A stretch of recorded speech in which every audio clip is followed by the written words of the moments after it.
తెలంగాణ రాష్ట్ర ముఖ్యమంత్రి రేవంత్ రెడ్డి గారు కీలక నిర్ణయం తీసుకున్నారు.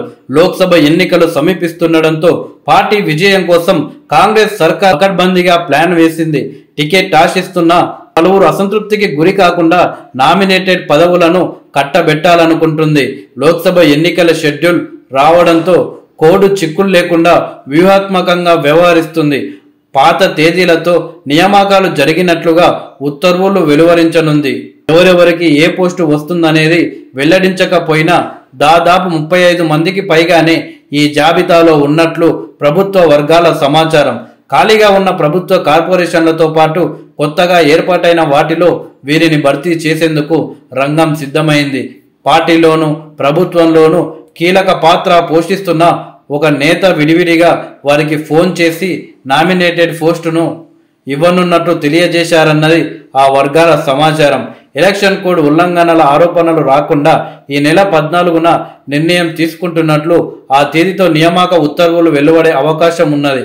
అసెంబ్లీ ఎన్నికల్లో టికెట్ రాని ఆశావాహులతో పాటు ప్రస్తుతం లోక్సభ రేసులో ఇబ్బంది రాకుండా ఉండేలా లీడర్ల ఎంపిక జరిగింది. పార్టీల్లో చురుగ్గా పనిచేసిన వారిని సీఎం రేవంత్ రెడ్డి గారు గుర్తించి వారికి ఈ పదవులను ఇవ్వాలనుకుంటున్నట్టు తెలిసింది. సూర్యాపేట నుంచి అసెంబ్లీ ఎన్నికల్లో పోటీ చేయాలి అని భావించి చివరి నిమిషంలో అవకాశాన్ని కోల్పోయిన పటేల్ రమేష్ రెడ్డికి లోక్సభ ఎన్నికల్లోనూ నల్గొండ నుంచి ఛాన్స్ రాకపోవడంతో ఇప్పుడు నామినేటెడ్ పోస్టు ఇచ్చేలా సీఎం రేవంత్ నిర్ణయం తీసుకున్నారు. ప్రభుత్వ వర్గాలు వెల్లడించిన సమాచారం ప్రకారం నామినేటెడ్ పదవులు పొందే వారిలో పార్టీ లీడర్లు చాలా మంది ఉన్నట్లు తెలిసింది.